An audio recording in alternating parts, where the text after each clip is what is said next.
olmaması, imanında leke olması demektir. Bir de talehin hükmüyle barışmak lazım. O insanlar ki zəh vurur, misal üçün də böyük bir vaxt da deyək, deyəsən ki, illər, aylar səni gözlədi da, amma zəh gəlir, özü belə hökmlə. Bilirəm, onların hamısını dartmışam mən. Ema xanım yaşayıb onları. Bir vedrə suyu başımdan tökürsən, istilik gəlir, sifətimə güzgüdə baxıram ki, qıpqırmızıyam. Bəli. Deyirəm, ay Allah, bax onu deyirəm Allahım. Ancaq o da bir fikirdir də, Allah sizə kömək olsun. Düzdür, çətin. Bax, onu sən şükürlə qəbul et. Ya Rəbbim, bu sənə xoş, mənə qəbul, o sənə ki zəq gəlir, məni bağışlayın da bu işi gördüyüm üçün. Allah bağışlayandır, mən də sənin bu təhqirini bağışlayıram. Belə cümlələrə əlat. Mən getdim, mənə düşmən kəsilən insanın qapısına, düzdür, zorla tapdım, bilmirdim dəqiq ünvanı. Elə başa düşdü ki, mən onunla davaya gəlmişəm. Dedim, yox, narahat olma, dava zatı yoxdur. Zaten mən heç o vaxtda sənlə o qədər dava etməmişdim. Amma gəlmişəm ki, sənə çatdırım ki, mən bunu anlamamışam.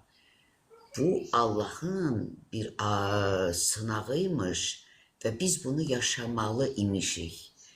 İndi mən deyirəm, səni bağışlayıram, məni bu müflüz vəziyyətə gətirib çatdırdığın üçün.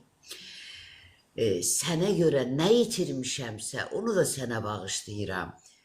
Özüm də üzr istəyirəm ki, mən bu işdə olmamalıydım, olmuşam. Üzr istəyirəm mən də səndən. Edib evimə dönürəm. Qanun budur. Həqiqət naminə alçalmaq pisliklə və ya səsküylə ucalmaqdan yaxşıdır. Bu zəfərə daha yaxındır. Sənin üstünə çığır, bağır, o da Allahın işidir. Denən Allah bağışlayandır. Mən də səni bu üstümə gəldiyin üçün bağışlayıram. Özümü də üzr istəyirəm ki, mən bu işi görmüşəm. Nə bilim, bax, belə sözlərə əlat ki, o Allaha daha yaxın burada hiss edəsən, səndən tez-tez söhbət etsin, sənə yolunu göstərsin, necə qutarasan. Bunu yalnız Allah Teala istəsə qutara bilər. O zəng edənlər kimdir, o da Allahın işidir. Bəndənin əli ilə sınağa çəkilib, imtihan olunur. Öldürən də odur, ağladan da odur, telefonu götürüb zəng edən də odur, süründürən də odur. Deyirlər, bəzən yazırlar, bu qızlar indi, Allah Teala bu 5 nəfər burada şagird var ki, kəsirlər, paylaşırlar. İnsanlar deyir ki, Allah bəndəsinə zülüm etməz. Elə gözəl edir, oynaya. Zülümlə gəlib çıxmışıq bura.